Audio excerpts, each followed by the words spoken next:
কিছু অনিয়মের কথা বলছিলাম পথে যখন ম্যাজিস্ট্রেটকে ফিরেছিলাম সেই মুহূর্তে আবু তালেব এবং আবু তালেবের সশস্ত্র 40 জনের মতো হবে, তারা আমাদেরকে মারধর করে একেবারে রাস্তায়।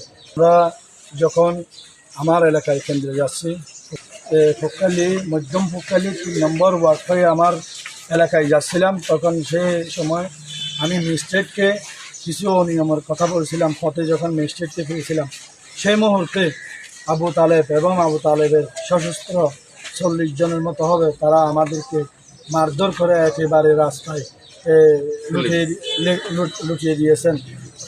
এই মুহূর্তে আমাদের মোবাইল, আমার সাথে 2টি মোবাইল ছিল, শহীদ হোসেন ইয়াসিন হাবিব ওনারও মোবাইল ছিলেন, সব কিছু টাকা পয়সা ছিল আমাদেরকে। আমার ফুক্কালি 1 নম্বর ওয়ার্ড হয়ে 2 নম্বরের এই মধ্যম ফুক্কালি 14 ভাড়া ঢোকার আগে কয়টা ঘটনাটা হয়েছে?